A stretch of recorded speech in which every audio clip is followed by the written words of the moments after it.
Warm greetings. Welcome to another session of Friday Waters. The idea of Friday Waters is to wet the Fridays with fun-filled and yet fruitful activities for the future generation. Friday Waters has water talkies, book reading, thesis club, and water arts.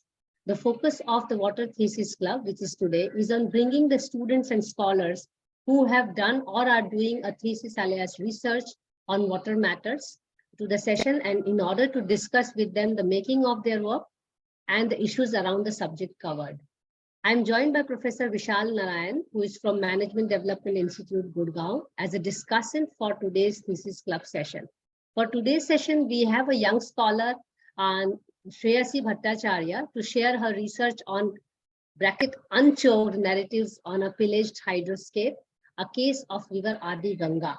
A brief introduction to Shreyasi before I hand it over to Vishal for taking the session further. Shreyasi Bhattachary is currently pursuing her doctoral research on the history and social ecological resilience on River Adi Ganga in Kolkata, under the supervision of Dr. Jinya Mukherjee and Dr. Anuradha Chaudhary at Rekhi Center for Excellence for the Science of Happiness, Indian Institute of Technology, Kharagpur. In 2021, she received prestigious Huntington Fellowship, Writing Urban India Fellowship, and the SPRF Living Waters Museum Fellowship on her ongoing research. With her academic background rooted in history and development studies, Shreyasi is currently working on the environmental history and heritage surrounding River Adi Ganga and her current social ecological entanglements in a complex and dynamic urban delta scale. So without further ado, let me just invite Professor Vishal Narain to take the session further, and welcome again, Shreyasi, and we are looking forward to hearing from you. Over to you, Vishal. All right. Thank you, Mansee, and thank you, Shreyasi, for being with us, for sharing your research on Thesis Club of Friday Waters. As your research interests lie in socio-ecological resilience and urban environmental studies, through your research on unchoked narratives on a pillaged hydroscape, a case of River Adi Ganga, you basically try to understand what you call the evolution of a hydroscape. And your research is also informed by notions of the plurality of water and historical urban political ecology. So on that note, I will invite you to share your talk. So we give you about 25 minutes to share your research. And after that, I will take you through some questions and reflections and comments. Yeah, over to you, Shreyasi. Thank you. Thank you, Mansee. Thank you, Vishal sir. So I'll be sharing my screen now. My research on Adi Ganga has a lot of personal connection to it because I live near this river. I was brought up around this river.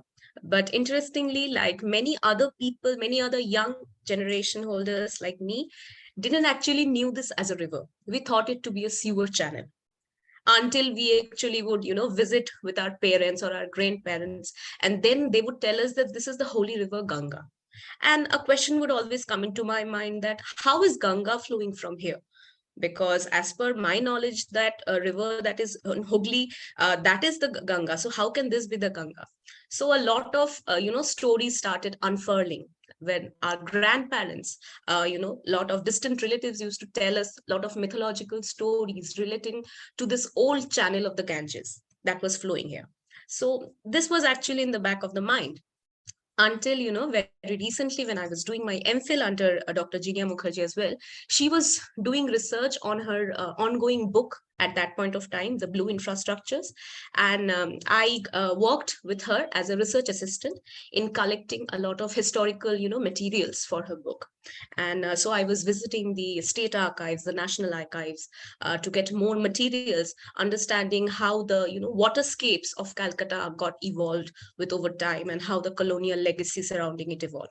And I got, hooked to a lot of the archival materials relating to the evolution of Adi Ganga from a very holistic spiritual river to a colonial apparatus that was completely utilized by the colonial officers for their transactional means, and how that post-colonial legacy continued even after our country got freedom and all, and how that was reflected in the contemporary water policies as well. And that's how when I decided that I would like to work on this as well.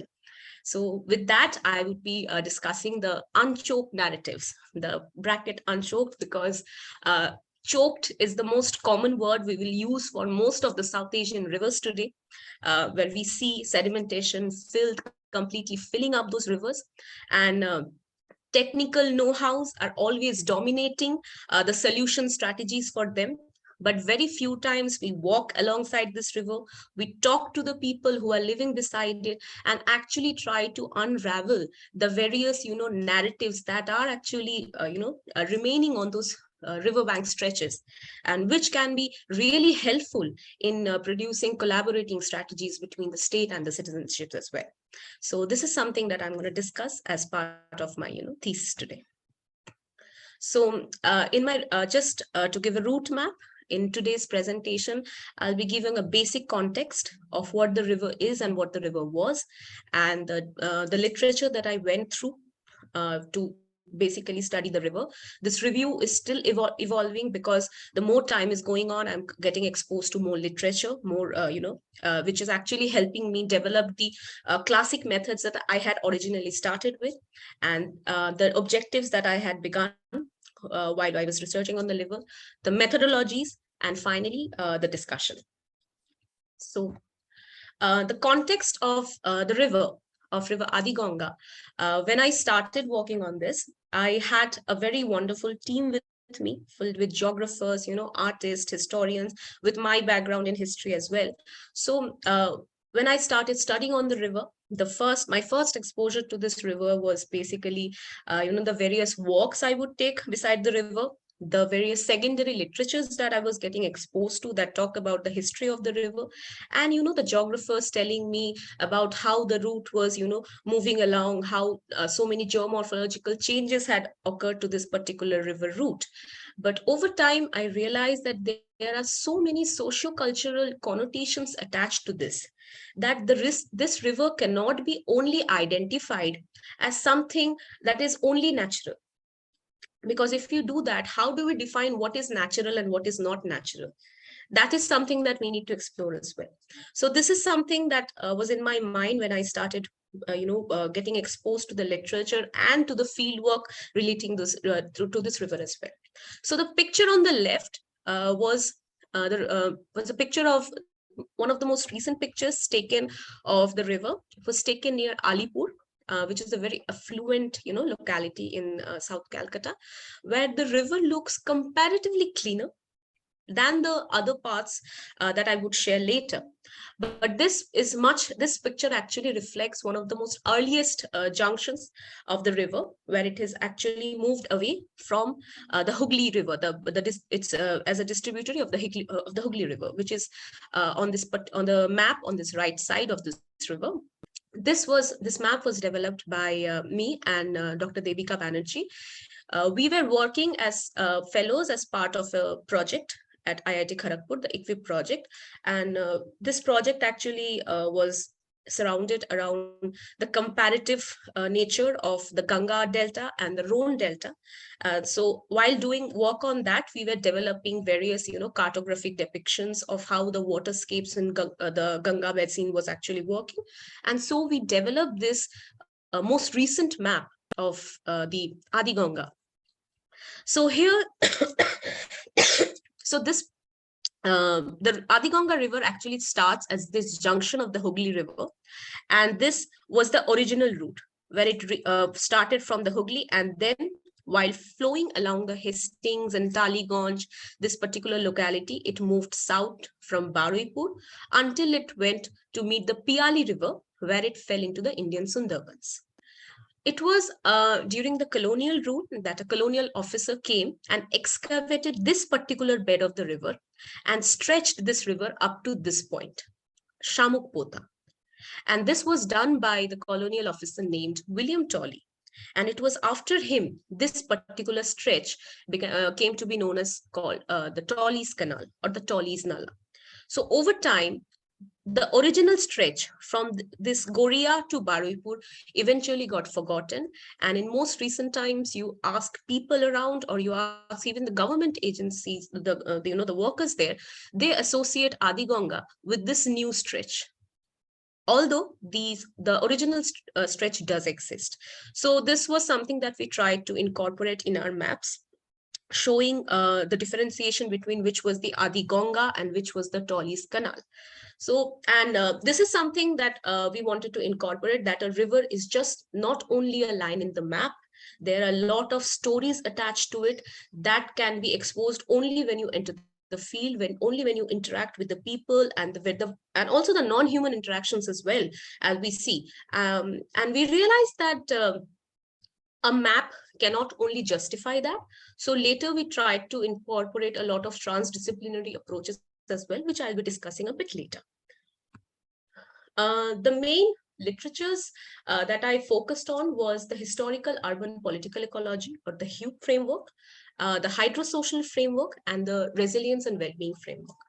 The HUE framework was very important to me because I was working, this particular framework was developed by my supervisor, Dr. Jinia Mukherjee.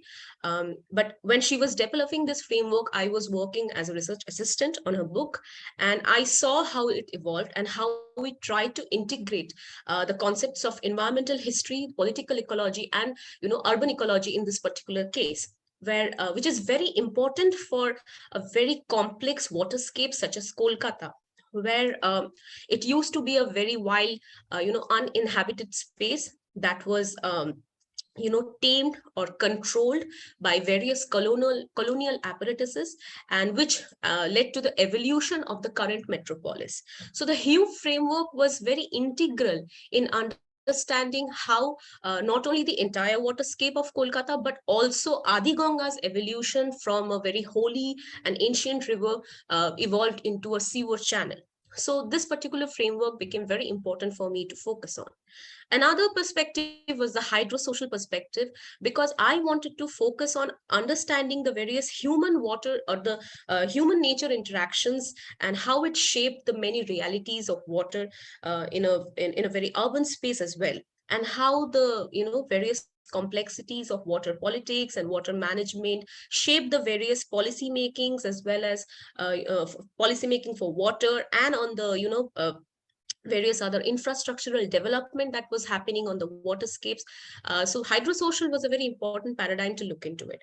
And while understanding plural water, plural water became very important here to look into the very messy realities of South Asian water legacies, South Asian colonial water legacies.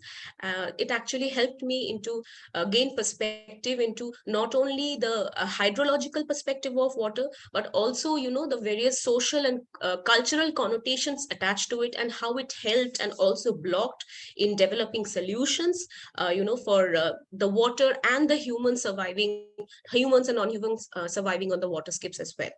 And third, the resilience framework actually helped me. The reason I focused on resilience framework was that I realized something, that the most of the discourses on resilience actually focused on how it benefited the the humans living on the stretch, and not looking at the ecological system as a whole. There was a kind of separation between human and nature that was going on in the resilience studies, and the SES system, or the socio-ecological system, could actually help me in understanding how the co-dependent relationship between the rivers and the people and the non-human voices that were living on the river stretches actually co-evolved with each other, and how it corresponded to their well-being, to their overall holistic well-being, could be actually looked through this particular framework. And the situative adaptive practices was the SAP framework was developed by another faculty at IIT-Kharagpur, Dr. Amrita Sen, who actually looked into developing much more, spatially rooted solutions for very complex ecological systems. And this actually is very helpful for, case studies such as Adi Ganga or many other urban rivers, where, a lot of urban problems or urban solutions are being dominated by the urban problems, or the urban complexities of the global south are dominated by solutions from the global north. So that's why the introduction of the SAP can be very useful in developing much more rooted strategies for solutions for these complex realities. My objectives for the research was looking into the historical transformation of Adi Ganga to a canal, and how it later became into a sewer, and how its identity deviated from a very holy and spiritual river. And with my background in history, I wanted to focus on this because I wanted to understand that how a very complex ecological space, in a very complex ecological space such as Calcutta, a river which was already been existing for such a long time, and habitation that was developing surrounding it, with a lot of a very pilgrimage sites such as Kali Ghat developing developing surrounding this particular river bank, and how it actually contributed to the development of the metropolis in this case. So this was something that I wanted to focus on. My second objective, I wanted to focus on the contemporary situation surrounding the river, and how the current water society relationship has come across, the city's politics and city's culture, with the development of the metro railway on the river itself, and how a river which is often being thought of just as a sewer or a dead river, how it is actually been perceived in the perception of the state and the common citizenship as well. And finally, I wanted to investigate the ecological resilience and how its contribution to community well-being has emerged across the case site. The reason behind the third objective was that even though it is filled, this river currently reflects a lot of filth and submerged with waste. It is extremely important in maintaining the flood balance of southern municipalities of Calcutta, and almost 85% of the river, I think, is under completely choked, and it is underperforming. And it is important to not only raise awareness about the river, but also about the human water interactions that are happening on this particular water stretch. And to look into that, it is important to not only understand the resilience of the river, but also the resilience of the people living around it, and how they can contribute to the overall well-being of this particular system as well. The methodologies that I was looking in mainly focused on the archival research methodology and the qualitative research methodology. In the archival research methodology, I was looking into the various, not only the archival, the primary sources, but also secondary sources as well. The primary sources would constitute reports and records and gazetteers, scripts, journals, and a lot of almanac forms of literature as well, that dates to the pre-colonial era, which some of it I actually did find in the secondary resources as well. And in case of the qualitative research methodology, I focused on participant observations, FGDs, KIIs, living archives, and I tried to introduce some interdisciplinary approaches such as transit walks and visually engaging methods to lead into much more how to say engaging activities that could lead to action-based research, such as development of sketches and photo narratives as well, that happened on a later part of that research as well. So I'll be going into the discussion surrounding Adi Ganga as well. So the picture on the top left corner is actually an image of the Ganga Delta system, and this image was introduced to me by one of my colleagues, Dr. Devika Banerjee. She showed me this image to, actually highlight to me that how complex the Ganga Delta system actually looked on paper. But when I was seeing this, it reminded me of something very interesting. It reminded me of a story that I had read in Ginia Madam's book, Blue Infrastructures, that talked about a geomorphological history of the Ganga Delta system, which is the legend of Sagar. And it's a very interesting story, and I could connect that with this image, and I'm telling you why. So there is a very interesting story in Hindu mythology about the legend of Sagar, where it is said that a mythological king, the great king Sagar, who belonged to the family of Lord Ram, he said that he wanted to perform the Ashwamedha Yagya, the ritual that was performed by kings to basically, show that they are looking to conquer more kingdoms and all. And that would require a horse. And they would let that horse move freely. And every kingdom that horse passes would fall into that particular king's ownership, unless and until the king of that land opposes that. So Bharat had actually, Sagar had started this particular ritual, and the lord of the gods, Indra, was very jealous of Sagar, because he thought that his next step would be getting into heaven, and he would dethrone him. So what Indra did, he hid that horse. And it is said that he hid that horse in one of the most subterranean caves somewhere, on earth. Incidentally, where another sage known as Lord Kapil Muni, sage Kapil Muni, was meditating. Now, Kapil Muni had no idea what Indra was doing, but the horse was lost. So what Sagar did, he asked his sons to find that horse.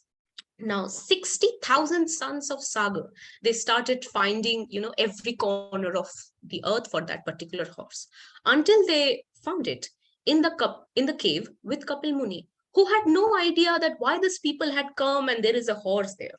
So the misunderstanding followed, and Sagar's sons thought that Kapil Muni had stole that horse, and they assaulted him. And in that anger, he cursed them all into ashes, and he cursed their souls to be damned onto earth. So at that point of time, Sagar's entire almost line was gone. His I think only one of his grandsons was remaining. So they started pleading to Kapil Muni to forgive them and all. So when finally Kapil Muni calmed down, he said that only in one way could their souls be redeemed. That is, if the goddess Ganga came and touched their ashes, because she is the most purest, form or the entity that could purify their souls. But Ganga at that point of time wasn't on earth. She lived, in with Lord Shiva. So centuries and centuries later, one of Sagar's grandsons, Bhagirath, he decided to, worship the goddess and request her to come to the earth. And Ganga finally relented, and she came to the earth. But interestingly, it is said that she came to the earth in, leaving her ethereal form and taking upon a form of a riverine body. And that's how it is said that Ganga came upon earth. But after coming, to certain point, she lost her way. She didn't know where Sagar's son's ashes were. So she thought that there is one way I can reach them. So at one point of time, she decided to branch herself out into several thousand streams. And one of those streams reached that particular cave where Sagar's son's ashes laid. And after reaching that, their souls got redeemed, and all the branches then finally came together after, branching at one point, then they again came together, and that's how the delta was formed. So this particular image reminded me of that story, that, so that is how geomorphological history and, mythological history can come together at one point of time, and show that how at one point of time, even our history, our ecological history, was so rooted in understanding the socio-natural understandings of, this nature's evolution. And one of these branches that Ganga diverged herself into was Adi Ganga. And the story of Adi Ganga, basically, there are mentions of Adi Ganga in various medieval era literatures as well, such as, vernacular Bengali literatures as well, in 15th century, 16th century as well, such as the Monasha Mongol Kabbo by Vipradash Piplai, or the Chaitanya Mahabhagat, or the Chondi Mongol, or the Rai Mongol Kabbo, which talks about various, historical voyages of where historical figures would be seen crossing this river on, huge ships. One of the prominent figures was, Chaitanya Mahaprabhu. It is said that he took the route of Adi Ganga to go into Puri. And the story of Adi Ganga, you would find them in various interpretations of Bengal's folk art as well, such as this picture on the bottom, of the Pottochitro, which shows the story of Manosha Mongol, where it is said that after goddess Manosha had cursed the son of a famous Bengali merchant known as Chand Saudagar, his wife had taken her husband's dead body and traveled along the Adi Ganga to reach to heaven. And that story is depicted in the Pottochitro pictures that you see on the bottom. So there are a lot of mythological interpretations of, these riverine spaces as well. But the colonial era actually redefined another legacy for Adi Ganga. So the picture on the left was the map developed by James Rennell in 1767 of Adi Ganga. This was the original route of Adi Ganga, which showed her, origin at the junction at Hooghly and how it moved across, the Baruiput to finally reaching the Piali River. That would fall into one of the crevices of Bidyadhari or River Bidyadhari or meet into the Sundarbans. So it was Major William Tolley in 1775 who actually excavated this old particular bed of the Ganges because he wanted to connect it to River Bidyadhari. So I'll take you to the earlier map here. Yeah. So you see, in this particular map, you will see there is a place called Shamukpota. So there was a river called River Bidyadhari that used to flow by this place known as Shamukpota. William Tolley actually wanted the river Adi Ganga to be connected to this river Bidyadhari because it fell very easily into the Sundarbans, which you will see in the, in the bottom right corner.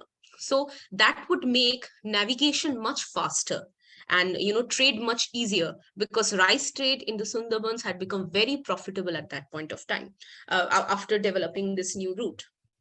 So William Tolley wanted to excavate this channel and he applied for permission from the East India Company and they gave him permission.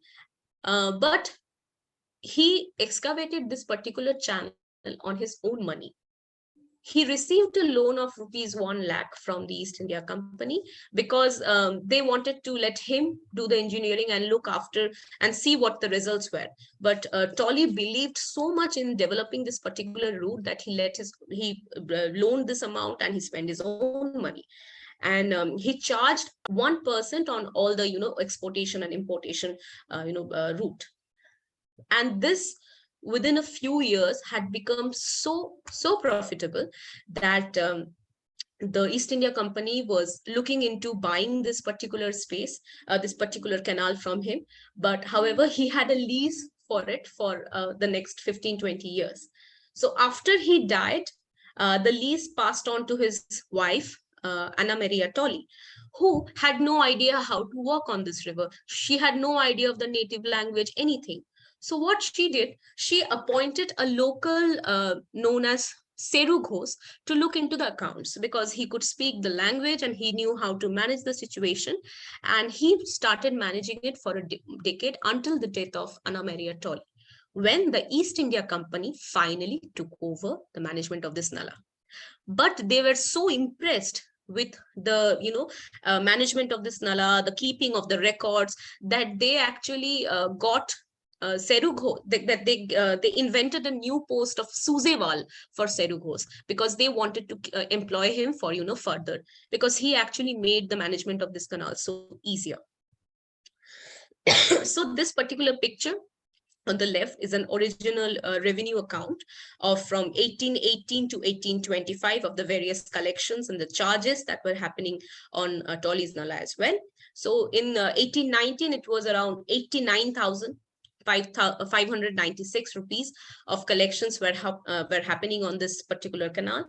And over the time, around 1824, 1825, it decreased to certain level. It decreased to around 68,700 rupees. And when I was looking into the archives, I was starting to wonder that why the collections were, slowly decreasing. And then I read certain reports about how there was so much pressure being put onto this one single channel that it was constantly in need of repairs, of cleaning up and all. So they started developing the plan for the Eastern Canal system so that it could take some of the load of this navigation away from this channel. And soon the circular canal system was also developed. And you would see in some of on the top right corner that even until the 1865, there were almost 80,000 boats that were passing through Tolly's Nala. And there were different kinds of articles that were that were passing through this particular channel, that is such as coal and fabrics, rice, jutes, indigo, etc. But interestingly, the colonial era actually ended with certain issues, such as with the constant, passing of the load of passing of so many rivers on this particular channel. There was a lot of issues with sedimentation, and this river actually performed two activities at once. That is not only the navigation, but also acted as a drainage sewerage channel. So it was always in need of constant repair and maintenance as well. Now, this actually continued until the 1850s, but in the later half of the 19th century, when the railways were developed, the British slowly started prioritizing the railway system over the water system or the water networks. And that led to, the beginning of the end of the canals, this rise, and this led to it led to the constant accumulation of pollution and filth on this particular channel. And there were plans for development of another canal system on this particular route. There was a Grand Trunk Canal scheme. I saw some of the plans for it, but unfortunately it didn't develop. And after the independence, after the freedom struggle, this particular apathy for this canal system continued, and it got divided into much more complex issues, with the influx of migration of various refugees during the partition, and in the 1971 Bangladesh Liberation War, where most of the refugees actually got shelter on the Adi Ganga or the Tolly Nala canal. There were a lot of conflicts happening on that space, with a lot of the upper middle class, who actually associated the river with a lot of nostalgic memories, and they got into clashes with the new arrivals who they thought were contributing more to the pollution of the river. And this is where kind of the bourgeois environmentalism we could see happening, where the river's constant deterioration was actually blamed on these poor migrants, the marginalized communities, who actually had no place to go to. So during the 1990s, actually, it was since the 1983s and 84s, there were a lot of revival campaigns that were happening for the river, where eminent activists such as Rebati Ranjan Bhattacharya, Mohit Roy, Shobhas Datto were working on the river cleanup, and unfortunately some of it actually blamed the encroachment by the squatter families as a big problem at that point of time. There were other initiatives from the state organization as well. In 1997 there was a SEMSAP report which recommended linking the wetlands to the Adi Ganga, because they believe the integration of these two ecological systems was extremely important for the survival of Kolkata's ecological scenario. Unfortunately, these all got derailed with the announcement of the metro plan.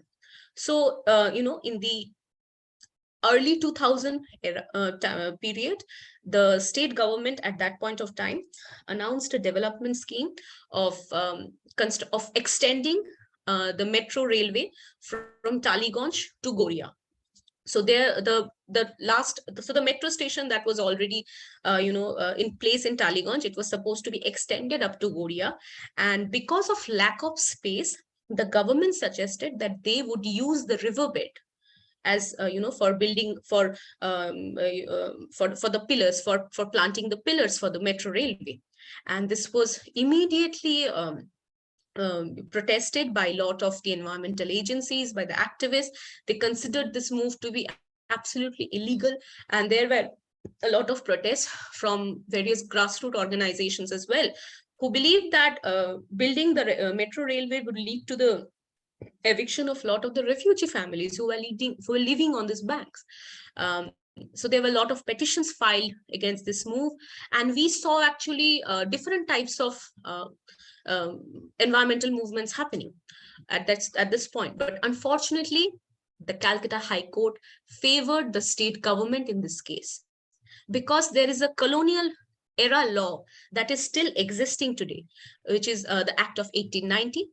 It is based on a colonial law which states that the railways have precedence on any particular water body on or over, where they can build any kind of infrastructure on, over, beside it. So with the help of this particular law, the metro railway was built on during the early 2000s, where 300 pillars were constructed on the riverbed. And this is the Shreyasi, you state. have about like 3 to 5 minutes. Okay. So this is the state of that particular, river stretch where the metro railway was built, and at present, and this led to a lot of brutal evictions. Almost 40,000, squatter families were brutally evicted, by the police and the state agencies. And I think a lot of it actually was because of the conflicting agendas between the various movements, where the movement actually got divided with two objectives. With one particular group was so focused on preserving the nostalgia surrounding the river, and the other group was so focused on, they were not focused on the river, they were focused on the people living beside the river, that this movement never got that unified, struggle that it could have looked into. And this is where, unfortunately, the state perspective of development won. In my current transit walk that I did alongside the river, I realized that it would be wrong to assume that the construction of the river has actually caused the death of the river, because there are so many things, there are so many narratives still emerging upon the banks. One of the most important spaces you see in the middle top picture is the picture of the Kalighat temple, which is just on the banks of the River Adi Ganga.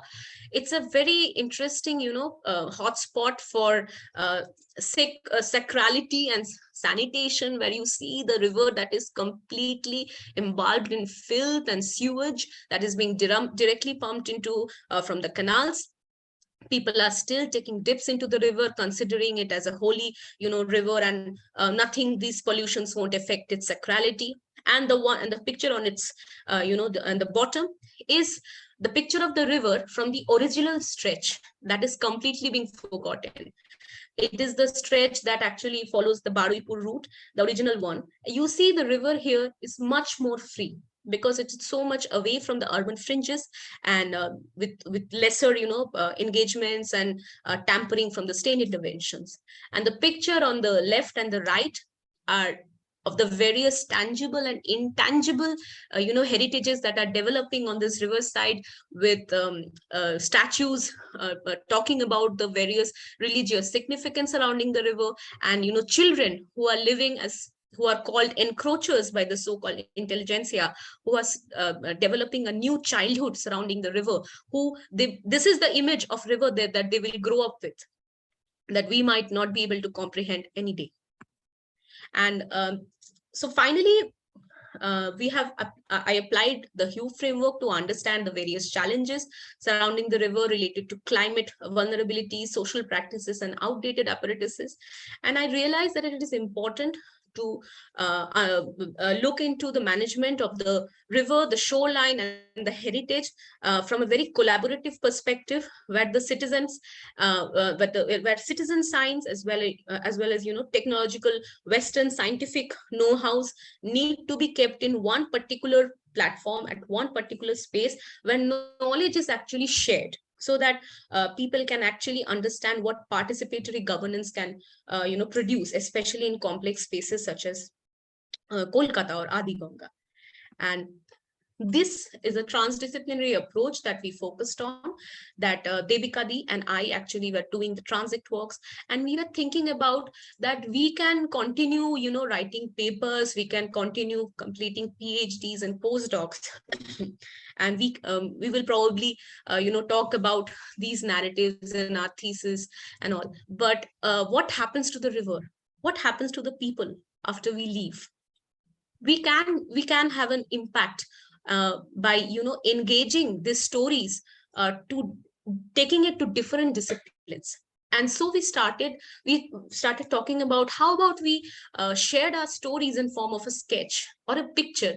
Actually, even more than a picture, we wanted to focus on a sketch, because a picture might tell only what is happening in that, but a sketch, we can actually highlight the various stories or the various narratives that we have seen on the river. And so we started developing this sketch. We wanted to integrate the so many various highlights that we had seen during our transit work, and the various interactions from stakeholders, the various assemblages. And we shared this with some of our students at IIT, and we realized that they empathize with these sketches immediately, because even though they might not be aware with a river called Adi Ganga, they might be aware of rivers or ponds or any kind of water bodies facing similar or dissimilar challenges in their own home ground. And these sketches can lead them to engage in more activities in understanding the story of Adi Ganga much better, rather than me giving an oral presentation as well. So we developed this as a part of a transdisciplinary approach, and I'm thinking of taking it further, taking it to the various school students and college students who are living on the river as well, to develop much more awareness surrounding the river's heritage, ecological awareness, etc. So this is where I'm going to end my talk today, and thank you. Okay, thank you, Shreyasi. Very interesting, very engaging, and visually very rich. You use narratives and you also used nice visuals to tell your story. Of course, this is, this is the kind of research not so easy to do. So I can see that you would have struggled with it, at many points in time. So basically, just to quickly summarize, there is a strong autobiographical element in your work, as it was your personal association with the context that inspired you to take this topic. And you were intellectually curious about the socio-cultural connotations of the river. I mean, the river is not just a physical physical phenomenon, but there's a lot of social cultural value attached to it that you were trying to explore, and that was brought out when you looked at the mythological narratives, that existed in people's mind surrounding the river.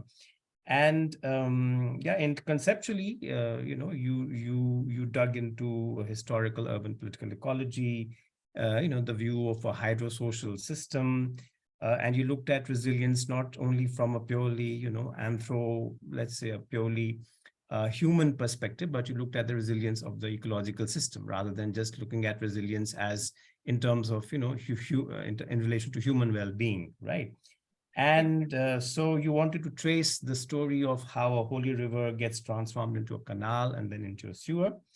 And you did this by looking at narratives around it. You dug into the history of the context of the situation, and then you concluded with some thoughts on a more transdisciplinary orientation, in the sense that you're not just happy researching the river, researching the context intellectually, but you also want to use it to inspire some kind of change, to arouse some kind of sentiment among people, and to do something about it. Yeah, and that's what the motivation seems to be at this point in time, as you're drawing your research to a conclusion, which is quite noticeable, because very few PhD students would think like that they want to use their research to transform the situation. They would be quite happy submitting their thesis and defending their viva and getting their degree, and then start looking for a postdoc or for a job. But then you want to move one step further and use this to transform the situation, which I think is quite commendable.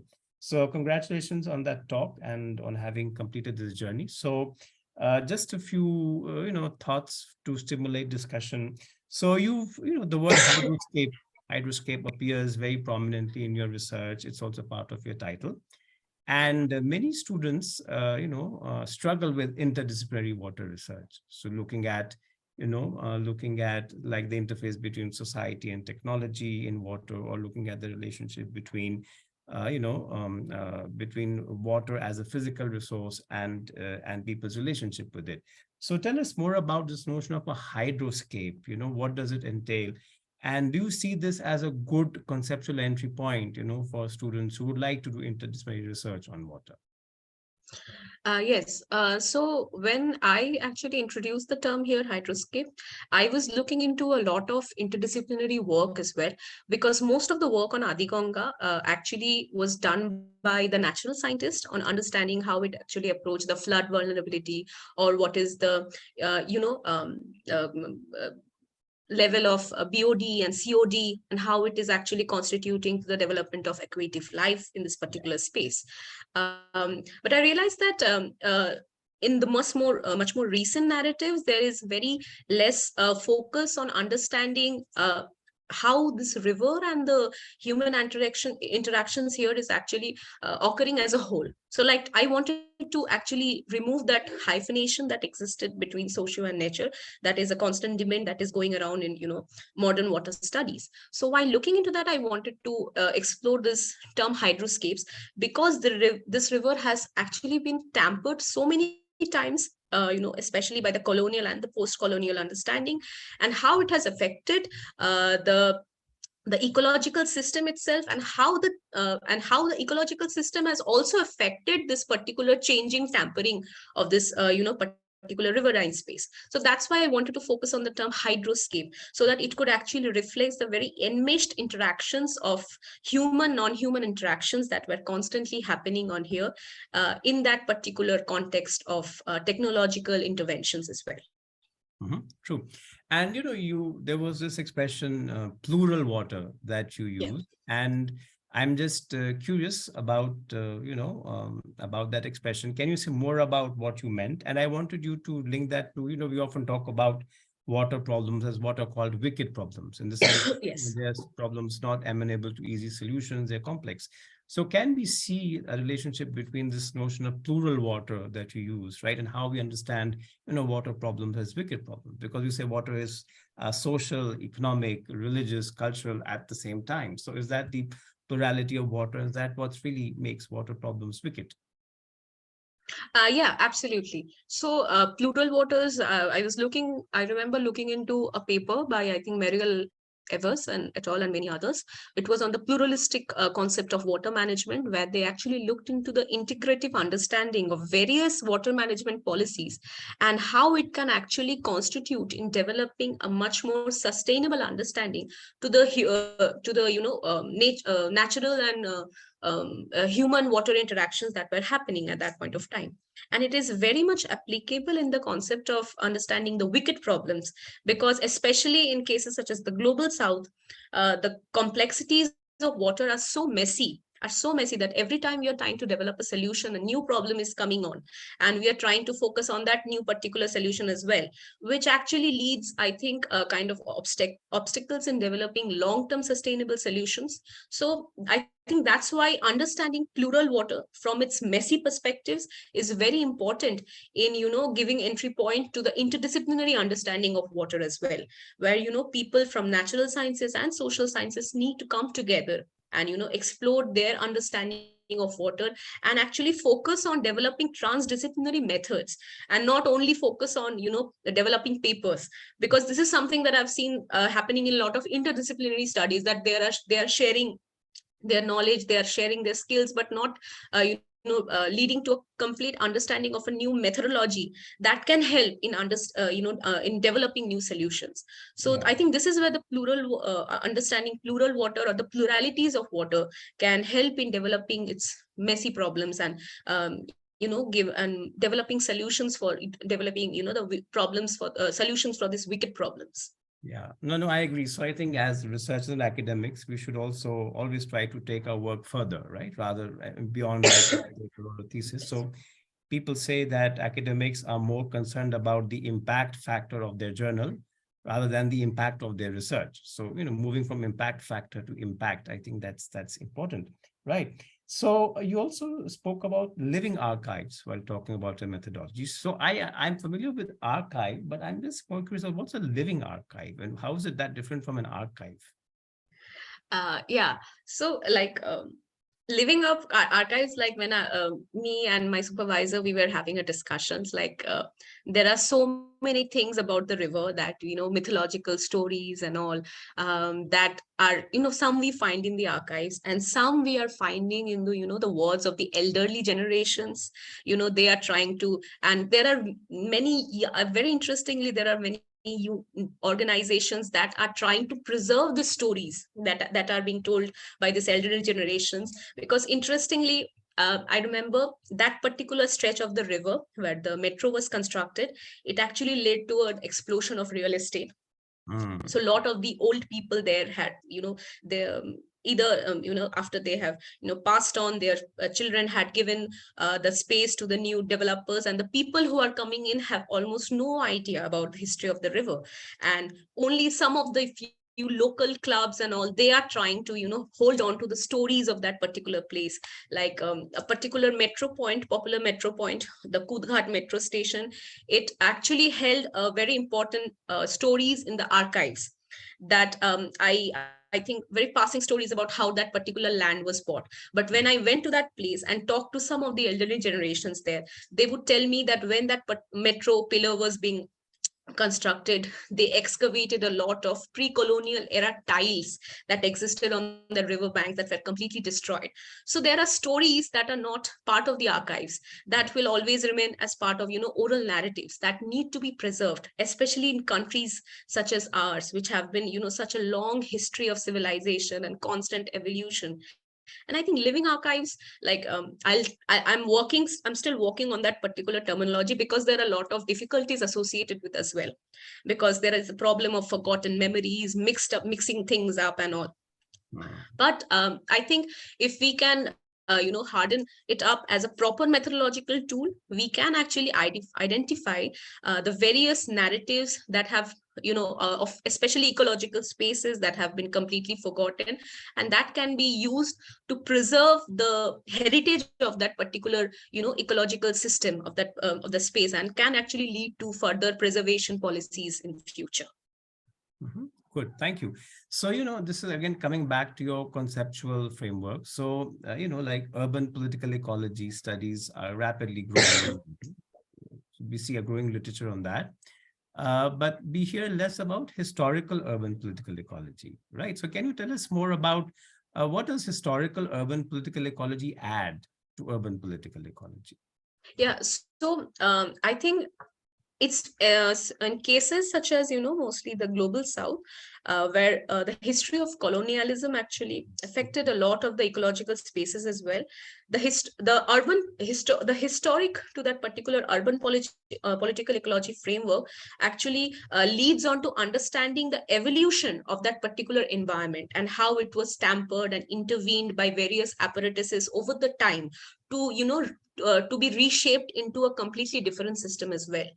So when Jinya ma'am actually used this framework to explore the case of Calcutta, it was to show that how Kolkata, from a completely uninhabitable land of marshes and all, how it was developed into a metropolis, and solely because of its riverine topography, and how it was used by the colonists to actually develop a very intricate canal system, using the already existing creeks and the rivulet scenarios that were present there, and how it led to the development of the East Kolkata wetland system, which actually used to be a saltwater lake. And later, due to the constant interventions by the colonialists, it later got transformed into a freshwater fishery system that actually now is called the kidney of Calcutta.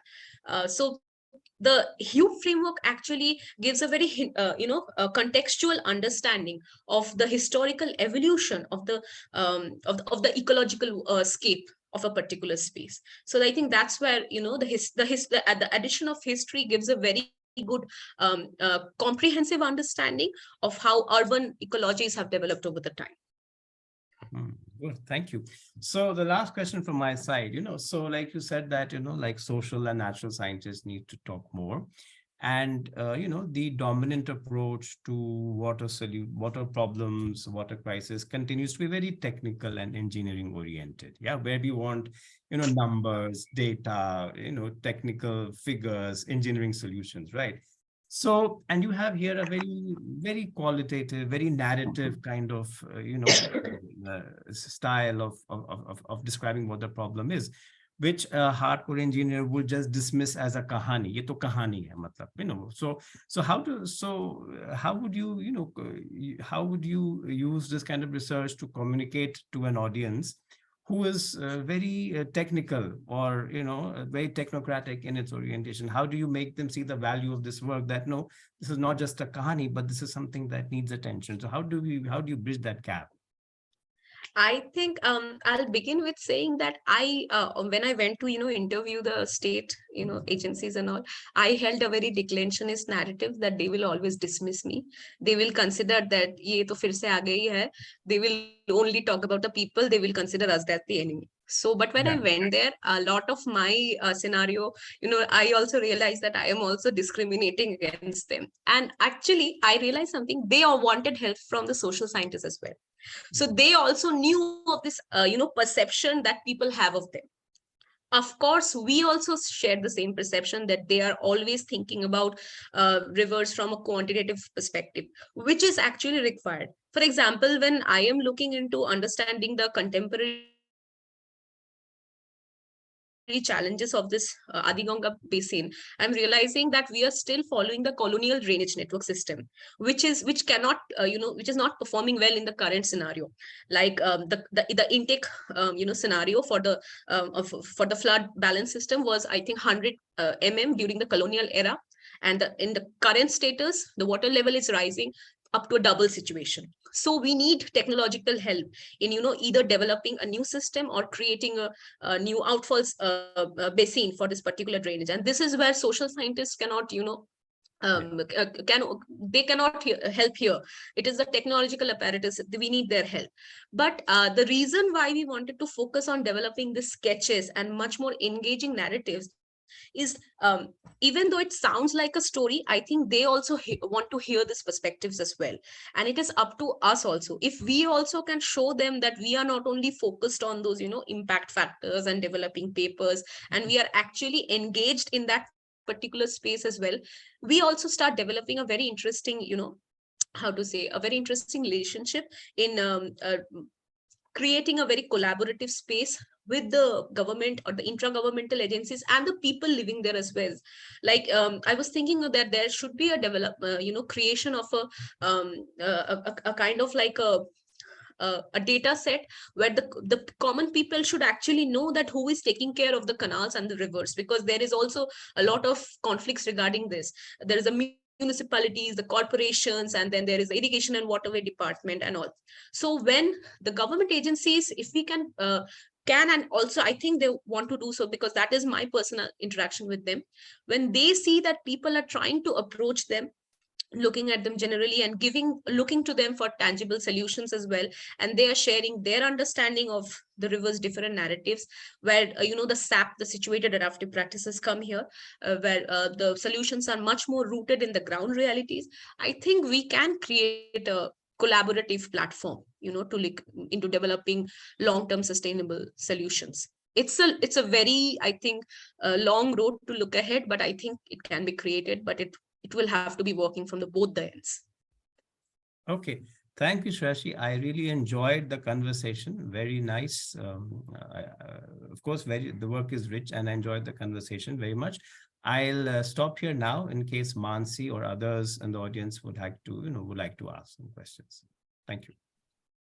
Thanks, Vishal. Thank you so much for engaging in such a wonderful conversation with Shreyasi.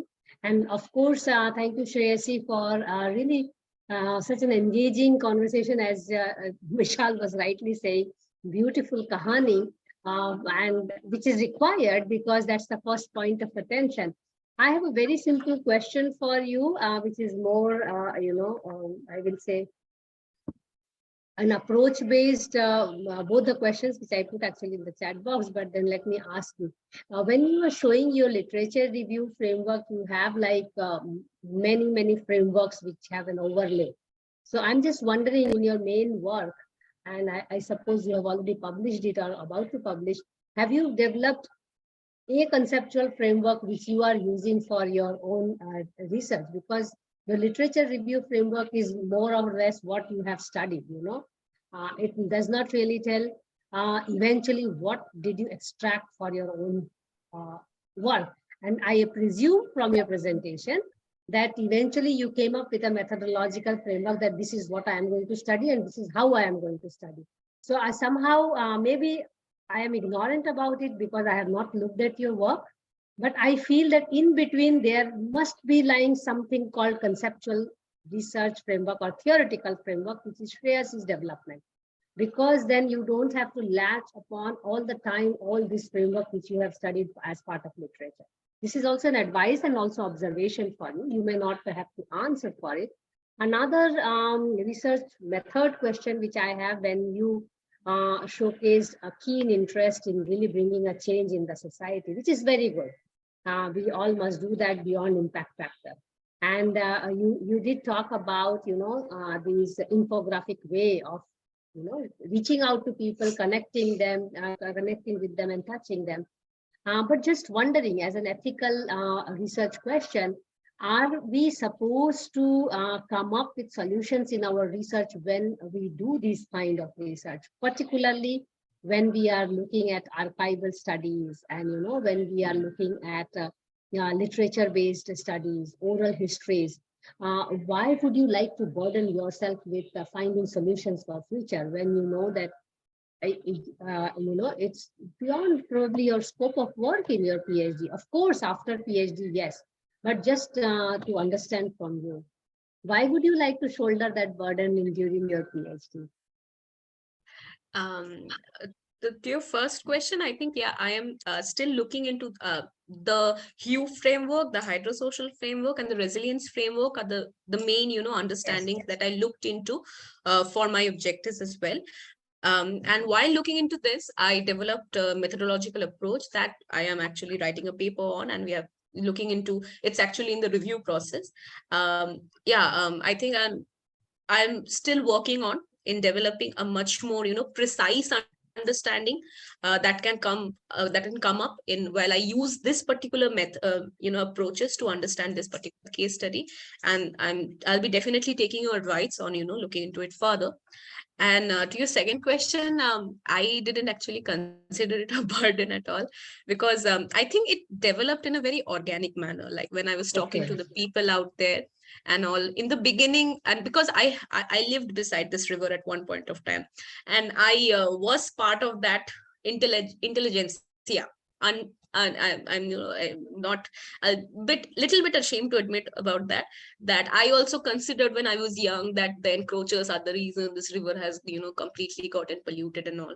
But as I grew up with you know, with more exposure to the, you know, urban discourses, and we get into college, we get into understanding, you know, the various discourses that are on the marginalized communities, you realize that not everything is very black and white. And then when I got into my PhD, I did my you know, FGDs and KIIs on this particular riverbanks, and that's when I think it developed in a very organic manner that this is a space that I have been living in, this is a space that they will be living in, except that I have a very much more privileged understanding of this river while they don't. So it's not like that I am trying to develop a solution for it, or I'm trying to, you know, bring a change completely by transforming it, but I would like to bring a, you know, I would like to start a conversation between these people and the people who are responsible for making the policies. So I wanted to create a platform for them. And the people here that are living on the banks are not only the squatters, but also, you know, various middle class peoples. There are schools that are, you know, developing on that banks, with people having no understanding of waste segregation. They're completely mixing up the understanding of sacrality and what sin is. They are polluting the river, even though they are supposedly educated people. So I think starting a conversation in this particular river stretch might be helpful, in overall in developing policy scenarios for waste segregation, ecological conservation, and water policies across metropolises. So if I can, so it's not like I'm taking up a burden and all, but I want to stay here, and because I'm from the line of academia, I want to continue working on this particular space, and I hope that other researchers are also look into it, because this is a responsibility we all should share. Yeah, very well put. In fact, you also raised this point that the conversation is required, and that is exactly what we are trying to do in our Water Conversation series here, if you may be following. And we are inching towards the 100 sessions. And we also strongly believe that water conversations are important for water conservation, so it's a beginning point. And because now you will be part of our W for W family, I would also like to connect you to, Nipesh Narayanan and Natasha Cornea and Suninder Deshi, who were with us last month, who actually took a very different route because probably of Corona. They did their entire research and they first published their infographic book, and they are yet to publish their articles and manuscript and all. Just to give you an idea, and they took an artist from Nepal, Pramina Shrestha. So I have their flyer here in front of me because then I could spell their name very clearly. So you will definitely get in touch with them and get an idea how they really took a route completely different. Of course, they did not probably have an obligation to defend their thesis. So because they are lead researchers, they could take a call which path they would like to go. And they documented, again, a canal in Colombo, so in Sri Lanka. So again, different viewpoints, oral histories and all. So just to give you an idea. So let me just ask if participants want to ask questions. There is a question from the YouTube, but I don't know how to bring it here. So I have requested to put the question in the YouTube comment, but it has not yet come. So maybe we will take it some other time, and I will also have to learn how to deal with it. If there are any questions from other participants, we can take it. Otherwise, we can call it off for the day. I just had one more thing. Go ahead. This time. So, especially you use this expression, situated adaptive practices. I'm just curious to know more about that. What do you mean by situated adaptive practices? How is that concept useful? So situative adaptive practices, or SAP, was concept very recently developed by one of our faculties here at IIT-Kharagpur, Dr. Amrita Sen. So she just published her book on her PhD, which is based on her PhD work in the Sundarbans.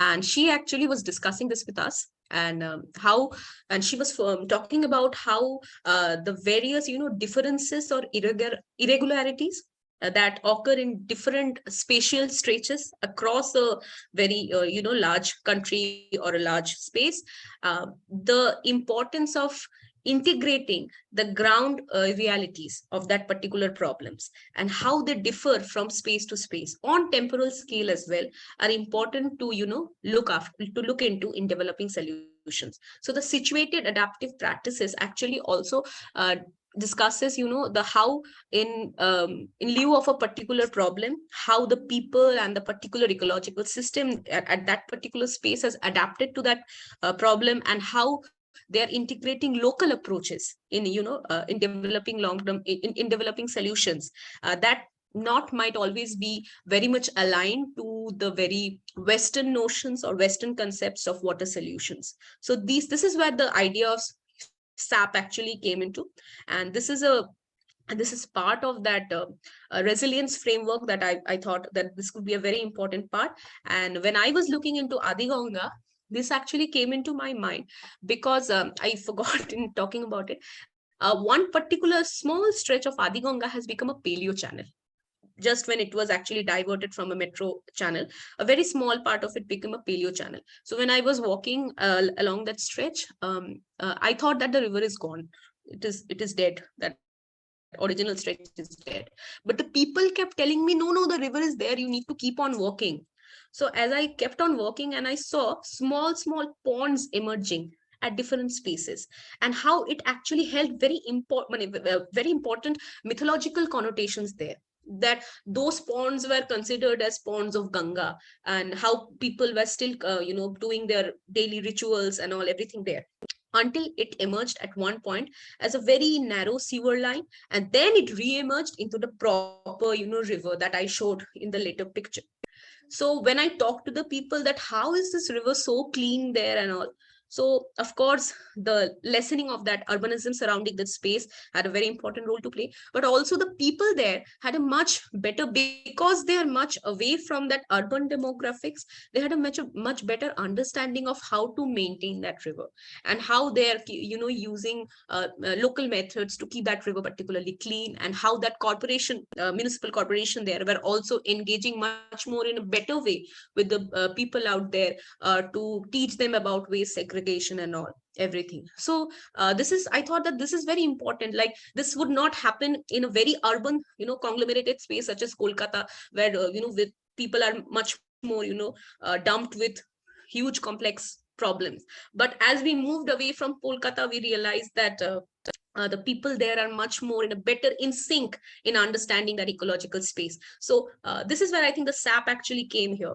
that understanding how local problems can have local solutions as well. All right, thank you.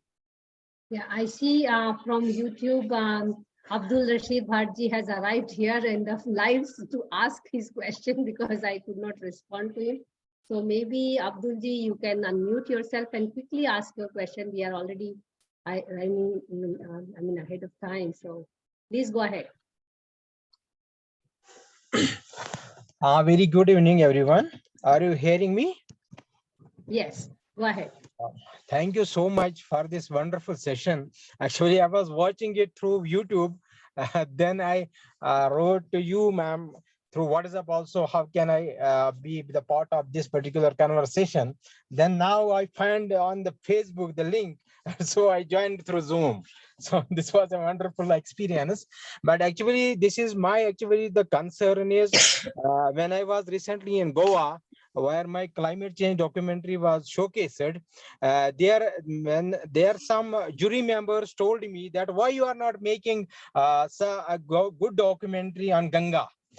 So this time I saw the expert who is talking about this river and very nicely. So I want to contact her so that we can have a very good documentary on this particular river, so that can be, as she was talking about, that we can have some visuals or something like that, so that we can pressurize the government that this is doing something wrong, this is wrong. So she's the expert who can help me in making that documentary on this Ganga or some other rivers, so that we can have awareness of this, how it is polluted and what are the reasons, and now what is the solution. So ma'am, I want you to be the part of this particular documentary, if you can help me in, so that I want to make a documentary which can be utilized and which can be used for mass awareness. So that is my question, ma'am.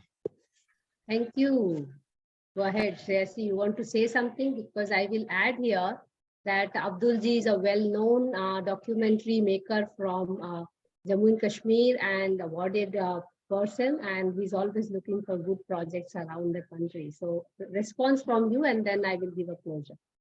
I am delighted, sir, to hear that. I don't consider myself an expert. I'm still learning, and I think this will be a great opportunity for me, sir, to learn from you, to understand how you, because you have seen more of rivers than me. I think I'm looking at one rivers, you are looking at multiple. So yeah, sure, sir, I'm delighted to hear about it. So I sent the email address, so we will remain in touch. So I will accordingly contact you through ma'am also, so that we can go accordingly ahead. Thank you so much, ma'am. Thanks, thanks, Abdul, Shreya, for the wonderful conversation and presentation, and particularly to my interest, so deeply emotionally engaged with it, with the subject itself, because it's like an emic research, you are part of the subject, you are yourself the subject actually to large extent, so that makes it also a little bit of tricky for you to address the biases, but then we can keep those discussions later. For now, let us give a closure for the session. So I would like to thank first Vishal to take this conversation wonderfully, and also taking time to read her work in advance and then prepare for this conversation with Shreyasi. And yes, we have to thank your supervisor Junior to bring us together here. And let me now announce the next session, which we have on Friday Water Arts. On December 23rd, we are going to meet a dancer and a water researcher, Radhika Mule, and for her live performance, which is themed for finding the flow within. So we are really looking forward to it. So Shreyasi, you know that you will be on board our W4W family, where you can meet all of these people very easily, directly, no need to go through here and there. So Abdulji is also there. And do join us for the Fridays to come and Wednesdays to come. We will be taking a break in January to do some reflection work and to organize ourselves, and come back again with more interesting sessions from most likely very soon. But January, we are also having 11th and 12th of January. We are having a water festival named Be Like Water at TIS Hyderabad. And it's more like a festival, not a conference, just to put a disclaimer very clearly. So do join us there, and we are going to have a lot of fun, lot of interaction, and co-learning is going to happen. It's a physical, and as well as we are trying to put it in the hybrid mode. So we look forward to having you, and thank you for your support and encouragement. Please take care of yourself. And we are going to stay here. We do have some sessions already planned for the forthcoming sessions after January. We are going to announce the dates and everything. Till then, please take care of yourself. We still have some more sessions in this month, but just making some prior announcements. Thank you so much. Please take care.